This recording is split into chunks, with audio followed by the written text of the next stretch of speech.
Welcome to Dotwave. My name is John O. Wells, and I'm the creator of this podcast and will also be your host.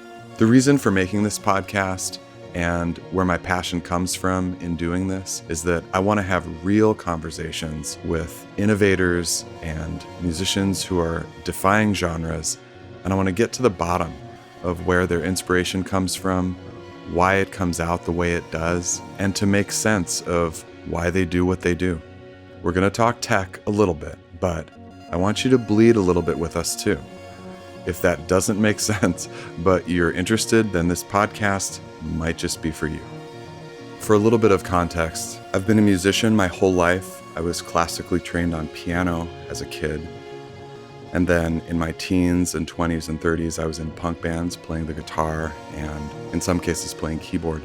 In the mid-90s, I transferred to electronic music production. And ever since, I've self-produced my own solo records and also compose score music for films. As a kid in the 1970s and 80s, I always dreamed of being an FM radio DJ and became kind of a self-proclaimed musicologist. And I feel like I've been preparing for something like this podcast my whole life. This episode is brought to you by Boutique Pedal NYC. A friend of the show, Tada, runs Boutique Pedal NYC here in San Diego. He sells boutique pedals, obviously, and also Eurorack synthesizer modules. If you want a warm fuzzy by supporting a small shop, please consider Boutique Pedal NYC. They can be found on Instagram, on Facebook, and on the web. Our debut episode, my very first guest, starts off strong with a very strong woman named Sarah Belle Reid. Sarah is a classically trained trumpet player and has transitioned to electronic music, and even more, has learned a couple programming languages and developed a very unique interface to connect her trumpet to her Eurorack synthesizer. And she also just released her very first solo record called Underneath and Sonder, which we're going to listen to. If you can't already tell, this is my excited voice. Let's get right to it. Okay, so here we are with Sarah Belle Reid. It's so nice to see you. Thanks for doing this, man. Yeah, my pleasure. Thanks for having me. So we first met at Synthplex earlier this year. Mm-hmm. That was like this fateful Friday night bunch of performances, or fateful for me maybe because it was the first time I had seen a lot of these people who I really liked and wanted to see. My friend Skylar King, Kitty Spit, who works at Analog Haven. Mm-hmm. So he was like, come and see my show. I'm like, cool. And that was just one of these nights, man. I've tried to describe it to other friends of mine. Didn't you feel like everybody was just amazing? Yeah, well, of course. Yes. I mean, I was a bit maybe in a different headspace that you were because I was performing. So I think I had my head in my wires. Yeah. but then after I was done, I think I felt what you're describing. I mean, it was an amazing crew. Everywhere you turned, there would be totally oh my gosh, it's that amazing. Oh my God, it's that amazing person. I know. Yeah, it definitely had that big, warm, fuzzy community feeling. Okay, so totally, right? And I actually met Travarsi that Friday, and I walked out of some session, just randomly walked up to her, and people didn't know who she was, and I was like, what is up with the love fest going on here? I just love it. Everyone is so cool and so awesome, and I've found that with the modular community that everyone is so generous and has so much time and humble and just ready to kind of, I don't know, it's kind of a neat thing. Mm-hmm. It's like a special thing. Yeah. Yeah. It is special. I agree. I've always thought that if you're going to end up dedicating your time to, DIY electronics or modular stuff or anything that is adjacent to that world, maker stuff, you're probably coming from a place of just you're probably a nerd. Welcome to the club. I Right. love you. Right. And, you're probably coming from a place of curiosity and just exploration. And yeah, you're not really preoccupied with those same things. I don't know. That's the sense I've gotten from everyone I've talked to. It's just like a different spirit. It's about That's right. exploring, Yeah. I think. Yeah, right. Yeah. But I mean, you're touring and playing and doing well. So there are, some of us who want to, I mean, if I got asked to do a bunch of score music for a soundtrack and there was a ton of money in it, that sounds great. Sure. That sounds awesome. Yeah, So yeah. it's not like I'm trying to not succeed, but it's just, like you're right. It's a totally different mentality. Yeah. I don't think exploring and, coming from that place necessarily precludes the other side of like Right. making it your primary gig or whatever. Right. But, Right. Yeah, it's just kind of where it starts. Like why, at least, I mean, speaking for myself, the reason why I ended up getting into electronics in the first place was 100% from that place. It was just like, what is this stuff? And it was all driven by curiosity and just this like thirst or hunger for knowledge. And it wasn't driven by trying to be a virtuoso of any kind or trying to like prove anything. Right. Yeah. So it just came from a different place. I'm really lucky and grateful that it has found such a wonderful place in my life and my career. But yeah, it definitely started from just total, nerd land. Yeah, me too. just yeah. So back to that fateful Friday night just for a second. Yep. Sure. Okay, so who played?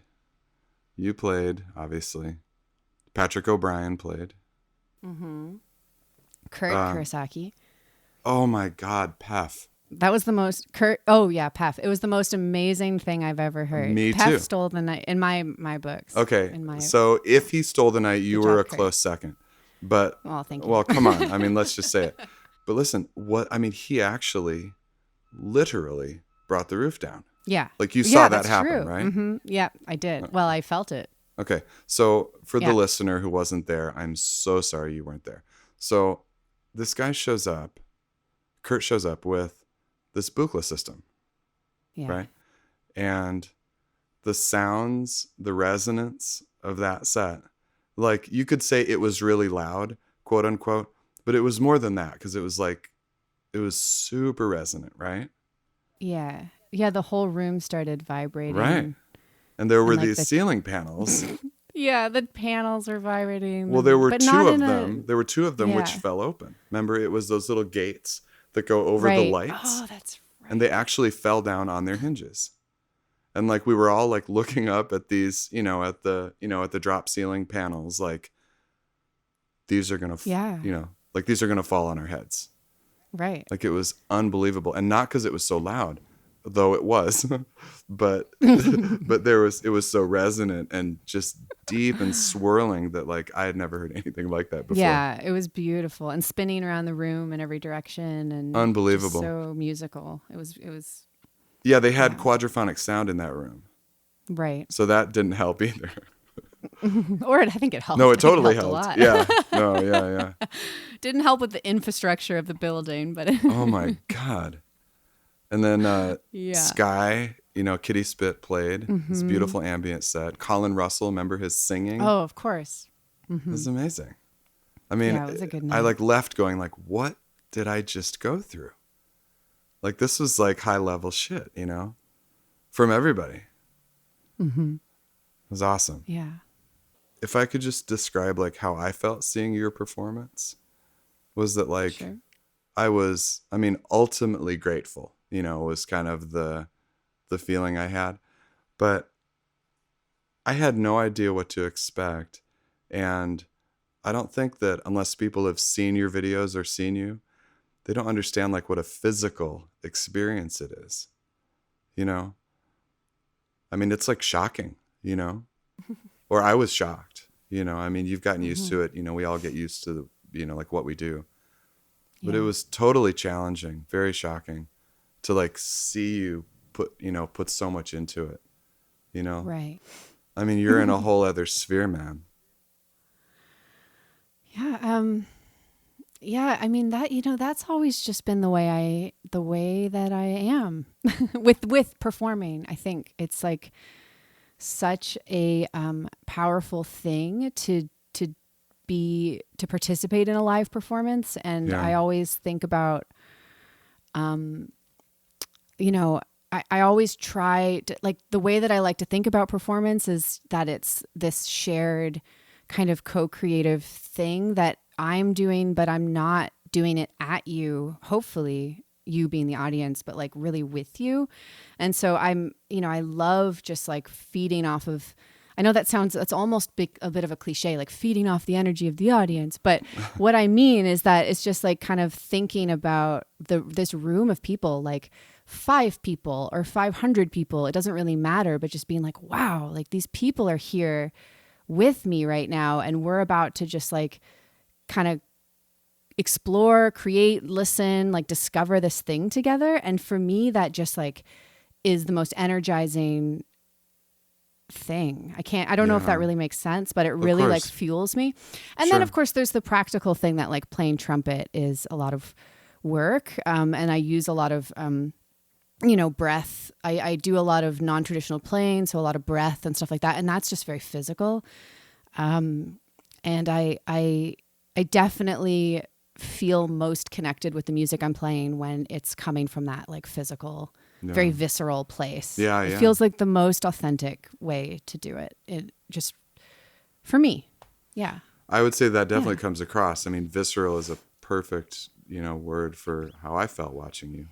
I was just like, Jesus Christ, is she okay? Like, does she need a drink of water? I mean, in the most respectful way, I'm saying that. You know what I mean? Like, I was super impressed, and I'm like, oh my God, like she's really giving us something here. Like, wow, it was very, very amazing. I do sometimes base, I'm like, okay, I'm going to do this thing until I can't anymore. That is sometimes how I structure pieces or structure, I'll get into like a flow of some, rhythmic thing or some breath and pulsy thing. And, like synths, like electronics can go forever until the power dies or something happens. But, your body is not that way. I mean, we're so like, we're vulnerable humans, and we get tired and we need food and we need sleep. So there's something about that, like this funny pairing of electronics and like the human imperfect body that I really love. And so sometimes I'll just say, okay, I'm going to do this thing until I absolutely can't do this thing anymore. And so sometimes that's circular breathing or just like playing some really rhythmic thing. And I will get to a point where like on stage, my heart is pounding in my ears and I'm like, I have to stop, otherwise I will fall over. And so that's probably a little bit about what you're sensing, but I was okay. I mean, I go there on purpose because it's just fun for me to kind of push those zones. It's really exciting to see. Yeah. If you don't mind, would you take us backwards a little bit? I know you've talked about your history and your classical training 1,000 times, but would you just give us a little glance on kind of where you've come from? And also, I think it's fascinating how you would transfer from more traditional classical structure to really stepping off the edge and doing the kind of stuff what you're doing now. So where did you start? And then also, how did it bring you here? Yeah, totally. I did start in a very classical, actually like the most classical kind of training, conservatory method training when I was pretty young on, trumpet and also piano. I really wanted to play a band instrument, which is why I started playing the trumpet and moved away from the piano at a young age. Like the idea of being able to play with other people felt really compelling to me. The community of it, like all these people on stage together. And I, of course, realized later on that pianists can do that, of course. But as a young kid, I just wasn't seeing that. The only world of piano I knew was like sitting in your living room playing piano alone. So anyway, I wanted this like community experience. So I started playing trumpet. And yeah, I did a very classical degree. I did an undergrad, a bachelor of music in trumpet performance, and then toward the end of that 4-year period, I was living in Montreal, and I just started kind of having this feeling in my heart that something wasn't working, and I wasn't sure if there was just some resistance there, and I wasn't sure at the time if it was just like, maybe I'm not good enough to do this. Maybe this isn't really for me. Maybe I made a mistake. Like, I had invested all this time in being a musician, and that degree was so intense. It was just so like by the book intense. We were supposed to be practicing, 6 to 8 hours a day. It was just incredible. Wow. And I had all this resistance, and I didn't really know what was going on. And I almost quit music completely and just left it. But what ended up happening, I'm so grateful, is that by complete chance, I ended up kind of discovering technology and at the same time, improvisation. And those two things, this is a long story, so I'll just kind of jump a bit and abbreviate. But those two things were like the floodgates that opened up my world, opened my eyes up to be like, wow, there's so much more to, first of all, the world, and second of all, to music than I realized. And it doesn't have to always be about precision and accuracy. It can be about spirit and heart and like real stuff, like the real stuff, like the good stuff. Yeah, right. And that spoke to me instantly. Like, I realized I'd kind of found my way because, I was riddled with, I used to have just debilitating stage fright to the point where, before going on stage, I would be like, just really having kind of pretty bad panic attacks, and I would usually fall apart on stage and not be able to get through a piece. When I started to discover, what I say was like really my community and my people and like my sound, that went away. And I get nerves and I get excitement now, but it's different. It's not this like, oh, I hope I make it through this, just get me to the end feeling. It's more like, wow, I'm buzzing with this energy and I'm excited to share this, and like, it's going to be great because I'm just, now it's my voice that I'm sharing as opposed to some like mold that I was trying to fit into. Mm-hmm. God, what a beautiful transformation. Yeah. Yeah, it was. And it happened over many years. I jumped a bunch, but it wasn't like instant, but there were these little things that would happen, conversations or little affirmations that would happen along the way that, would build upon one another. One at a time, I'd be like, wow, that felt good, or like that was encouraging. Maybe there is something more to it. Yeah. And so I'm really grateful that I didn't jump ship because the best was yet to come. I just hadn't realized yet. I was just hadn't quite found, hadn't quite unlocked it yet or whatever. Yeah. So. Yeah. Yeah. I mean, we talk about like the artistic journey, and I think at some level that's kind of an eye roller, like, oh, the artistic journey. Right. Let me guess. But then you hear something like that and you realize that it really is a journey. Like you might have, like you might have stopped doing it.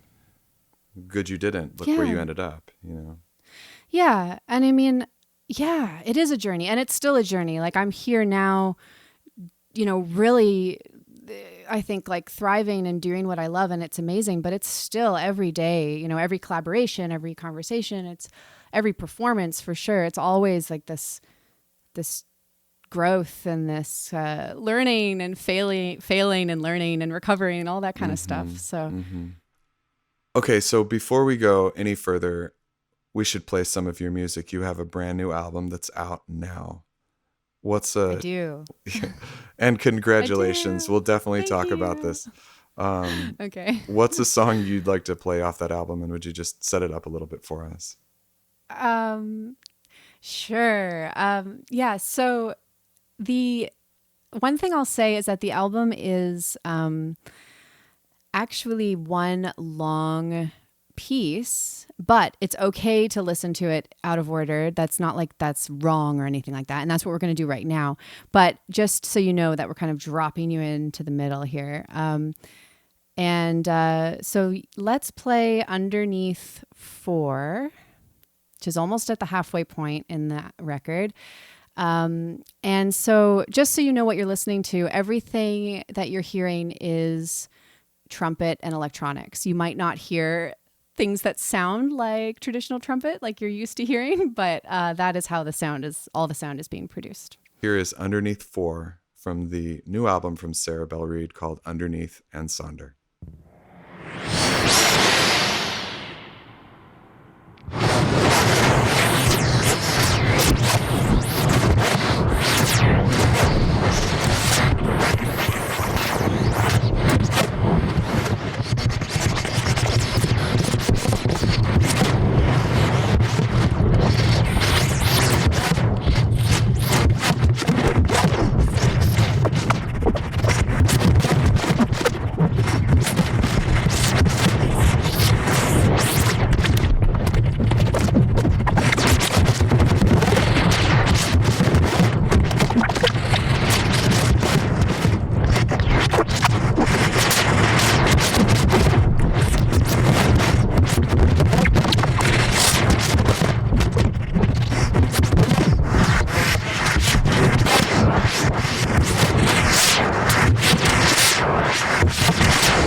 Another part of your process that's so fascinating and was so interesting to see live, and I'm sorry you've talked about it a million times also, is it's the attachment on your trumpet, which connects to modular system, and it's called MIGSI. What does that acronym mean, and would you tell us a little bit about that? Of course. It's one of my favorite topics. I'm sure. Yeah. No, I'm being serious. I hope that didn't sound facetious. No. So MIGSI is the minimally invasive. It stands for minimally invasive gesture sensing interface. And who named that? Was that you, right? I did. Yeah. Actually, well, so all of MIGSI, the hardware, the software, the whole project is a collaborative project so it's co-created between myself and my wonderful partner, Ryan Gaston. So right. I don't know exactly when the name came up, but it is something we dreamt up one day, probably. I was just talking about kind of how I discovered technology and discovered over the course of many years, electronics and improvisation and all of this. And very gradually what started to happen was I gained an interest in that side of things, and I maintained my interest in the trumpet, and I kind of rekindled my relationship with the trumpet. And I was noticing that I was kind of existing in these like two worlds where there was like the electronic stuff over here and the trumpet stuff over here. Ryan and I way early on started playing in a duo together that was modular synth and trumpet. It's called Burnt Dot. And I was playing just acoustic trumpet at that time, but I was so into these sounds that he was making, and I spent almost all of my time trying to like copy him, but on the trumpet, and like find these modular synth sounds. And I credit that experience to a lot of it was a big shift in the way that I started to think about sound and music, because I was like discovering this new vocabulary, this modular synth vocabulary on my horn. And then over the course of that next year, we started to work together on figuring out a way to really integrate the two instruments on a deeper level. So not just in terms of, oh yeah, we can play together and, listen and copy one another, but like, how can we actually put some of these controls and some of this expression onto the trumpet itself, so that it's like an extended or augmented trumpet. Right. So that's what MIGSI is. Basically, the like one sentence description is that it's a sensor-based interface that attaches onto my trumpet, and it extracts gestural information. So it's not designed to pick up audio, but instead it's designed to pick up movement. So like things like when I squeeze my hand on the horn, or if I tilt my trumpet, or if I press down my valves, how fast I'm doing that, how far down they're pressed, all of that kind of thing. Mm-hmm. And that information is used as, it can be used as control voltage information to modulate a patch on a synth. It can be sent into a laptop and used as OSC or MIDI data to interact with an app on the computer. It can, really the sky's the limit once it leaves the trumpet, because it's just a bunch of strings of numbers. Right. So who did all the programming? Yeah, we really did it all together. In what language? From the beginning. So there's a little bit of Arduino code on the hardware itself, and then the app is built in Max, MSP. Mm-hmm. And I would say that the bulk of the, we developed the programming, the MIGSI app is what we call it. We really did everything together. I was a lot newer to programming at the time, so the Arduino code was more my area of interest and expertise. I was working on that. And then over the years, Ryan really led the ship on the Max programming, and I learned kind of as time went on, and was able to contribute a little more kind of as things developed that way.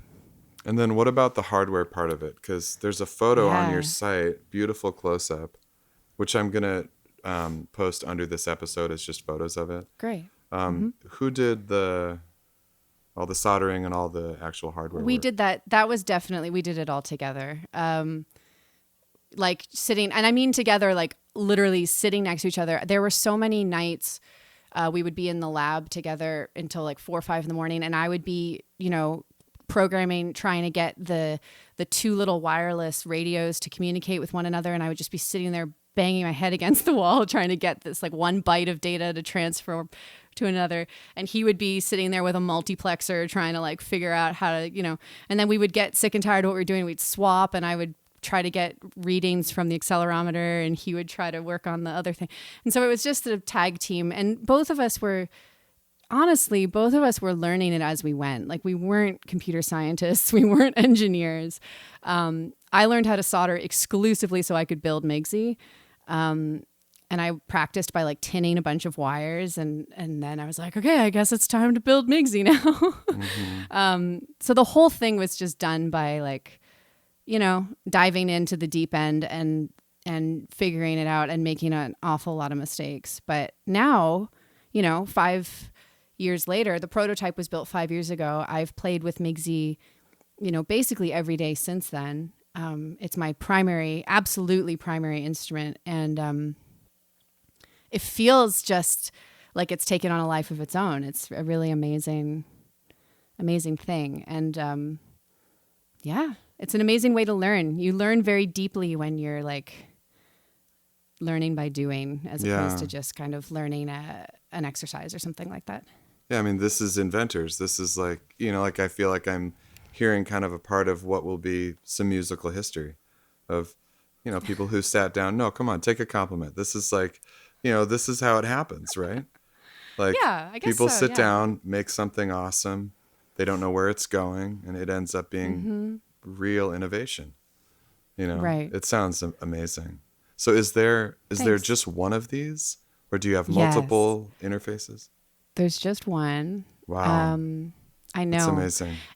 it's kind of crazy that there's just one, Yeah. but just still. But the reason for that is because we focused on two things. One, like we built the hardware, and then we focused extensively on the software side of things, because that's really where the music happens, right? Mm-hmm. That's where all of the, you can really make your interactions happen, and you can scale the data to make it expressive. And so really there was a lot of programming and a lot of software side of things that we needed to learn and figure out. And so that took a long time. And then the other thing is we focused on just performing with it, or I focused on just performing with it and taking it on the road and recording with it, and just kind of learning where the limitations were and where we might want to, explore further and things like that. And a lot of the time, I see when, especially in the academic world, a lot of the time when people are building new interfaces and new tools,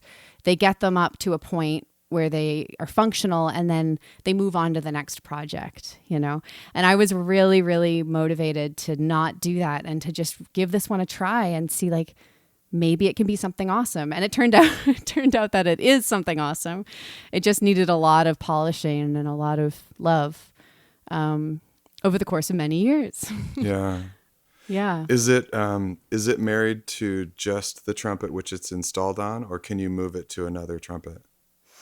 Oh, yeah. Part of its design, the reason why it's called minimally invasive, was inspired by the idea of being able to have it, easily go on and off of any standard B flat or C trumpet. So any standard 3-valve horn that doesn't have any kind of modifications to it or anything like that. Mm-hmm. Yep. Wow. All right. I'd love to hear another song off your new record. What would you like to play us? Let's go with Sonder 3. Okay. So basically the way that this record works is that you'll notice the first half is mostly trumpet sounds. There's some processing and some electronic stuff going on there, but all of the sound itself is coming from the trumpet. What happens when we switch over into the second half, which also lines up with the tracks changing from underneath to Sonder, you start to hear a lot more electronic synthesis happening, and which is being driven by the MIGSI application. So you start to hear a lot more of those sounds interacting with the sounds from the trumpet. All right, here is Sonder 3 from Sarah Belle Reid.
So I'm so impressed with how you like to share what you do, and it's not all locked up in secret Sarah land.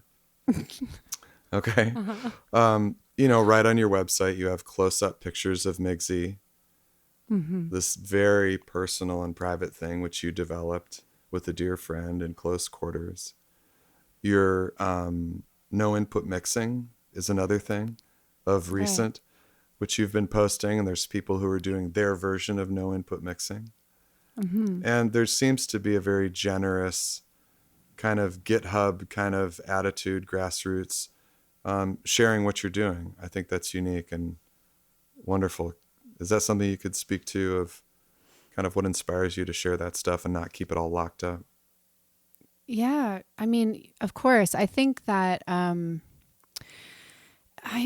think in the electronic, especially in the DIY world, DIY electronics, that spirit is just built in, with open source code and things like that.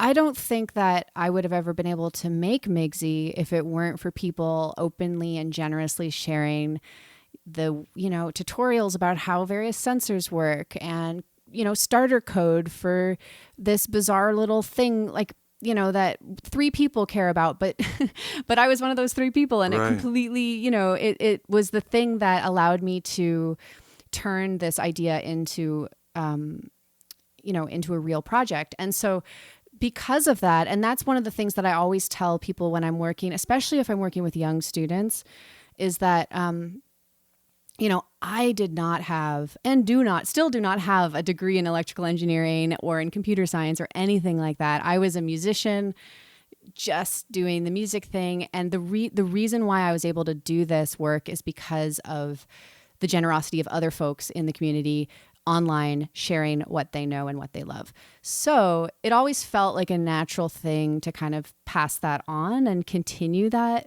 that tradition or that sharing. And beyond that, I just love it. Like, I really love to teach. I love working with young people. I love working with people of all ages, but particularly young kids who are just kind of getting into this world. It was such a powerful transformation for me, discovering all of this, that I always think, like, if I could just offer that to 1 or 2 people and inspire them in the same way, like to find their voice and maybe, not give up if they're like truly passionate about music or building or something, but they haven't quite found their path yet. Like, that is a huge motivator to me. I have a little, this might sound silly, but I have a little folder where I keep notes from people.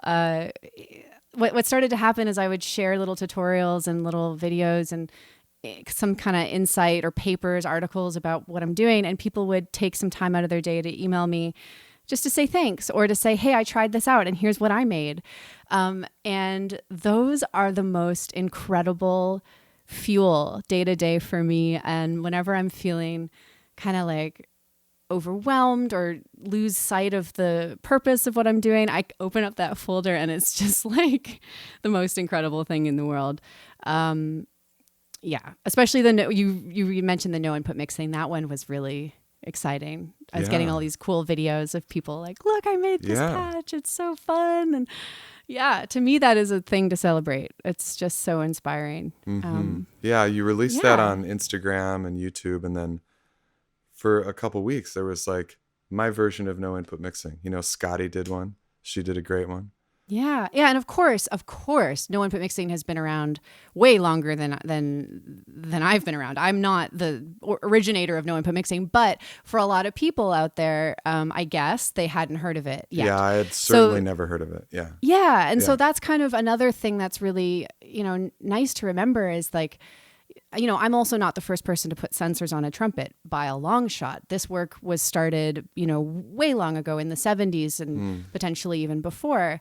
So it's not about, necessarily being the first person to do it. It's just about, taking a moment to share what you learn on your journey. And you never know when you're going to connect with someone who might be coming across it for the very first time. You know, and that might be the moment for them where they're like, wow, this is what I needed to see or hear or discover today. Right. Yeah. So I'm really inspired by, I teach because to me it is one of the best ways to learn and just endlessly inspiring, motivating. For anybody who's curious about no input mixing, we could have a whole episode about that. So I will have a link on the .wave site for this episode so you can see what Sarah's talking about. My first thoughts were, I'm not going to do that. That's going to ruin my mixer.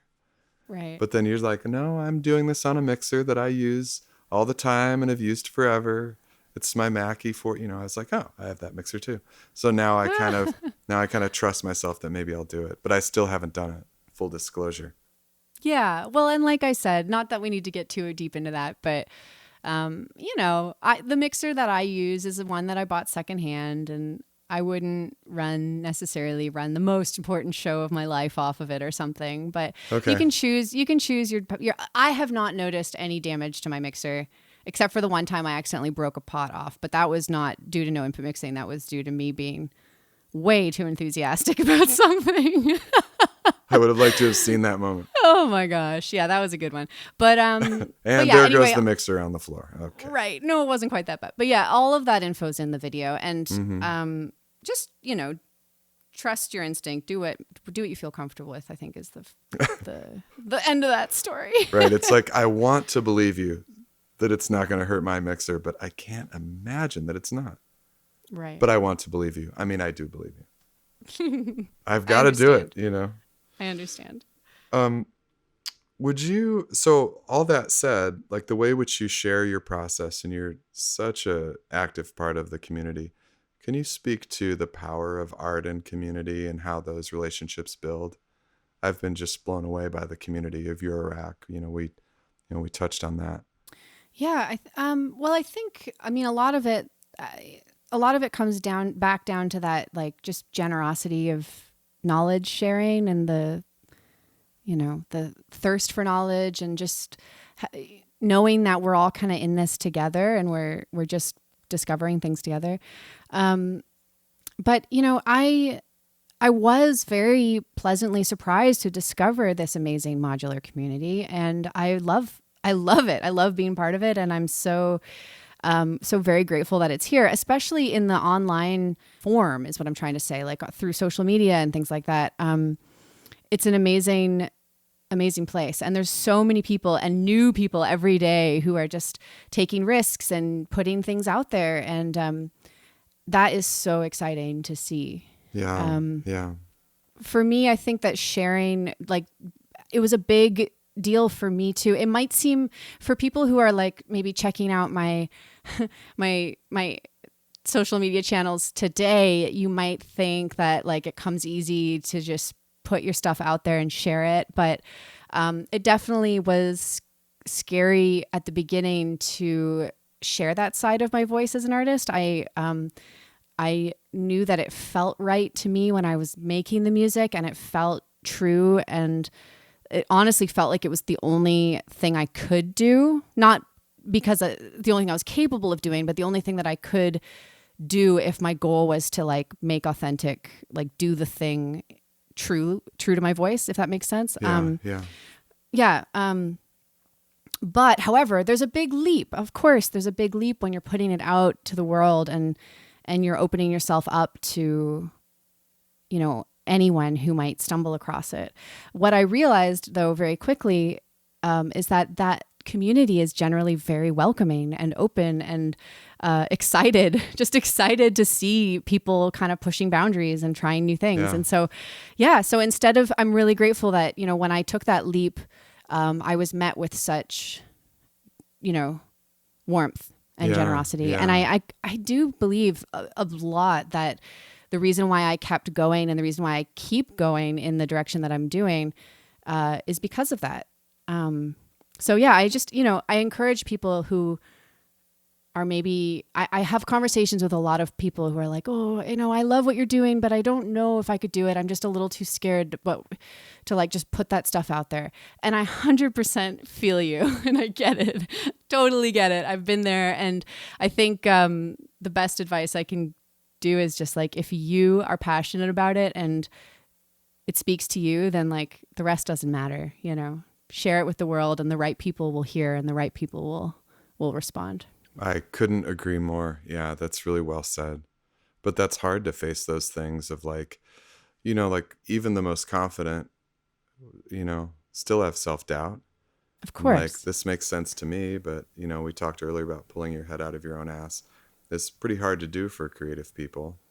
Yeah. And that's part of that fear of like, I think what I'm doing is good, but it's not, I can't do that. You know what I mean? It's a strange balance. Yeah. And of course, when you're so deeply invested in something, if it's your creation or you've spent years editing or mastering or whatever, mixing that album, of course, it's going to be hard to like say, okay, it's done. Yeah. That's not easy, but, it's a pretty amazing thing when you do take that leap. Because you know what? It opens up your energy and in the world for more. That's all it does. You say, okay, I'm releasing this thing to the world now, and now what? I get to make something new. If you hang on to that one project forever, which we've all done, trust me, I've done. Yep. Definitely done that. I'm holding on to like 45 of them right now. But when you do let it go, it just makes room for more. Yeah. So thank you for that beautiful segue. You have just recently gone through this process. Yes. Of going through songs and choosing them. Tell us about your new album and how this came to happen. Okay. Yeah. This is a perfect example. It's very fitting. And I won't pretend that it wasn't exactly like this.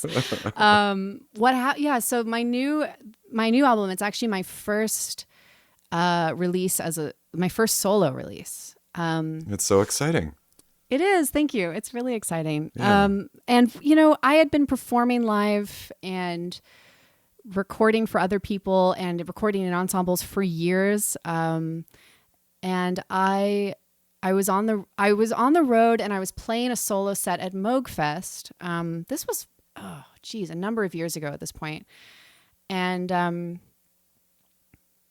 actually, another wonderful member of the Modular Community, Rodent, Eric Cheslak, came to my show at Moogfest and was like, Sarah, sorry, Rodent, if I'm calling you out here, don't mean to put you on the spot. But anyway, it's like, Sarah, you have to record an album. Just like do what you just did, but in the studio in front of a microphone. And I was like, nah, no one wants that. That's just bonkers. Like, I'm not going to, thanks, you're really sweet, but nah. And then what ended up happening is that a couple weeks would go by and someone else would come up to me at a show and say, Sarah, you've got to record an album. Just like do what you just did, but in front of a microphone. Right. And it kind of kept happening over the course of a few months. And finally I was like, okay, I'm going to do it. I feel all the feelings, like the nerves and the doubt and the thing, but I'm going to do it. And I'm going to do it in the way that these people are suggesting. So it's going to be live. And I'm going to go in there and I'm going to improvise because that's what makes me feel the most comfortable. I'll make a plan and then I'll forget it. And I'm just going to multi-track everything into oblivion so that I have some options, but I'm going to record it all in the moment live. And so the album that came out as a result is, it was recorded in one go. It's all one piece really in my mind because it all came out of me, at once, just that's great. Boom. Yeah. And then I worked with a few amazing people to help me mix it and master it over the course of a very long time. I think we worked in post-production on it for like a year and a half or something before we ended up. Wow. And that was that whole process of like that internal tug of war. I spent a couple hours tracking in the studio and then like a year and a half in post-production because at that point I could those insecurities could come back and I could over micromanage things. But yeah, I'm really, I'm really excited to share it with the world. I kind of, now that I've done it, I'm like, wow, I could have done that so long ago. Why did I wait on it for so long? Yeah. But again, that's part of the process. And I'm really grateful for all the people who kind of gave me that little bump of encouragement along the way. And they may not have realized it at the time, but they played a big part in me finally releasing this record. So were you going forward just thinking, I'm only a live performer, I'll never release something? Like, how was it? How did that happen? Well, it's a funny story, actually. I mean, it wasn't exactly like that, but what I was dealing with was a lot of baggage from my training as a classical musician. There's this mindset where you don't release something, you don't put your name on a recording and release something like that unless it is flawless and perfect, and like right. That is obviously not actually possible. Perfection, what is that, and why do we even want that? But that's another conversation. But so I was operating in this mode that like, well, no, I can't release an album, a solo trumpet album, until it's just like pristine, and I'll never be there, so I'll probably never do it. That was just left over from all of that kind of training and all of those years. I see. So yeah, it took, but it's funny because in my live performance, I had embraced an entirely different kind of music making, right. One that was more focused on immediacy and, vulnerability and being in the moment. And I just hadn't quite brought that over into my mindset about recording. But I did. Yes, I eventually got there. And I'm really glad that I did. Yeah. Well, I've got to be yet another person who's going to encourage you to keep going. Oh, thank you. Well, listen, here's why, is that as a filmmaker, I've made documentaries and short films, and they get seen, and, people, friends are going to come to the premiere. There might be 1 or 2 views on Vimeo, but then you've seen it, right? Like, how many times are you going to go back and watch a movie, even if it's one of your favorite movies, right? But music has this thing that I will listen to an album for the rest of my life. I will play an album many, many times. So for me as a musician, I need to produce as much as I can before I'm gone. Right. Because this is legacy, like if you make a couple wonderful movies, that's great. And I'll always do that. But I've really got to look at the music, which I'm putting out, as the most important thing that I'm going to release in my life. Yeah. So please keep releasing this, like as much as you can, because this is the stuff which is going to go down in history, in your history. But I believe in musical history with what you're innovating with, that you need to be really, really prolific. Yeah. Well, yeah. Thank you for saying that. And I definitely, it's a funny thing. Like I would agree, and I would say that to another person, in a heartbeat, Right. So there's this funny thing that we can all probably feel in ourselves a little bit, which is like, of course, do the thing if you're talking to someone else, but then when it's your own work, it's like, oh, but what if blah, blah, blah, blah, blah. And so, yeah, I think a lot of this is just letting go of those voices, and just saying, no, I'm going to just do it my way. And it's okay that, in fact, it's amazing. I'm really excited about the fact that my first release is something that was recorded live, because that is really my zone. That's where Absolutely. I'm really, I'm really feel like I'm communicating in the most meaningful way, and I'm the most present.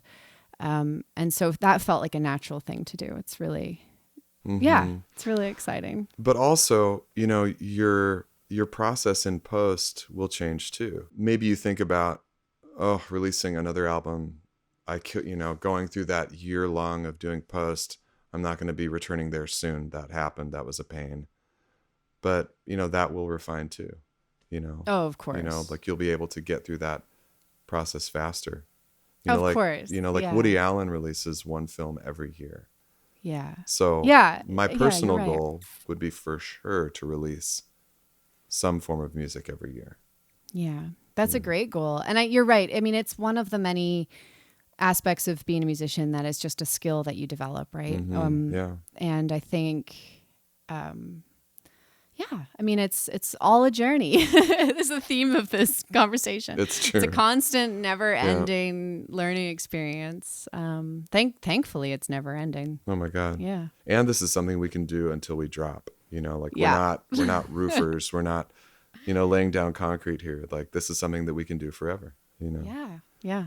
Okay, this is wonderful. I need to hear another track off of your new record. What would you like to play? Let's go backwards in the album and play Underneath 3.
So when you talk about improvisation, can you tell us what it feels like to balance artistic restraint versus really letting it rip and letting us, you know, because you are taking us through this moment with you or this performance with you. How do you use restraint, or do you always let it rip? Like, where are you in that balance? Right. That's a really good question. I like that question. Well, good. No, I really like it because I think that, gosh, you know, I think that there's so much that can come from limiting yourself in a way. And that might sound kind of contradictory. I guess as a statement, it is contradictory, but the act of, you know, reducing your tools or focusing your vocabulary, your musical vocabulary or something for a set or a piece or an improvisation, and just seeing how much you can get from it is, it can often push you to places that you never would have gone otherwise. So something that I like to do a lot when I'm improvising is I'll say, I'll fixate on a particular sound. Maybe that's something that actually just comes up in the moment from the room or the audience. Like if there's something quote unquote distracting that happens, like an ambulance goes by or someone sneezes, and I find that sound to be kind of interesting or compelling, I might actually focus on that for the little like inspiration nugget for my entire improvisation.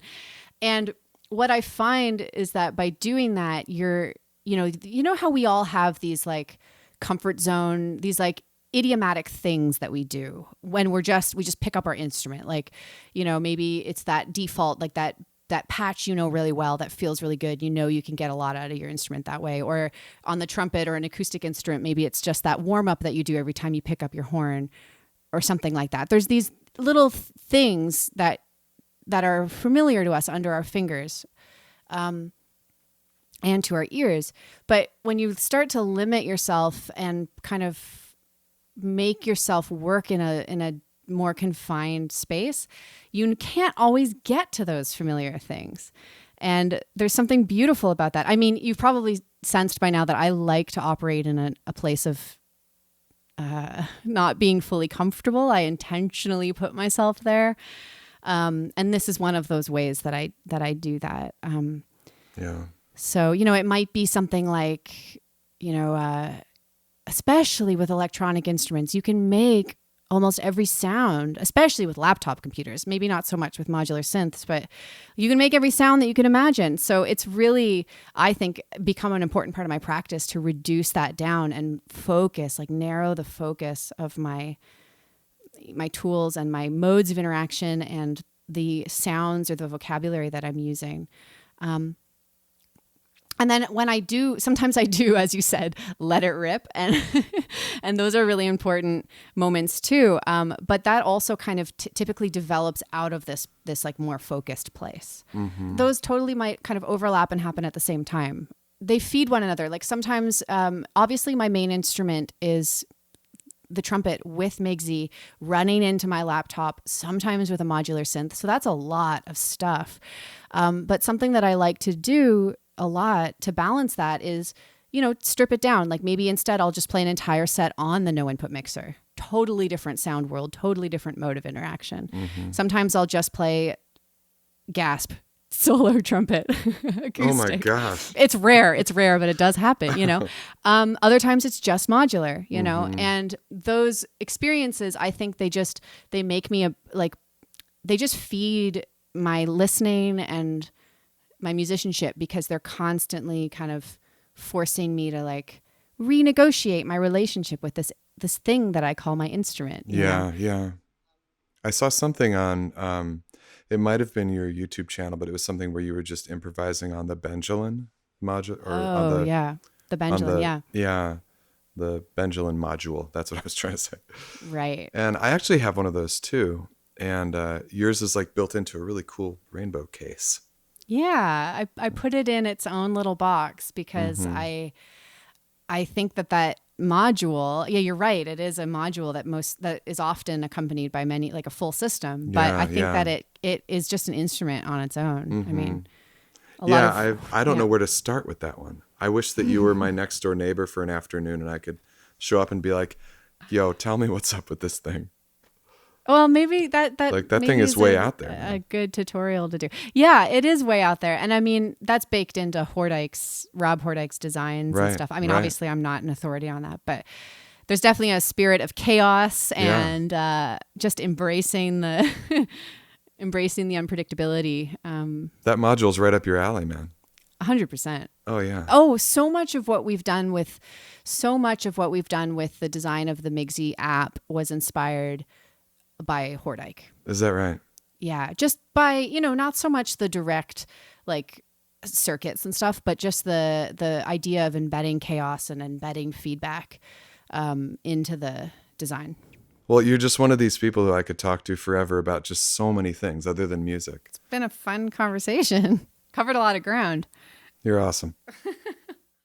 Thank you so much for hanging with us during this amazing conversation with Sarah Belle Reid.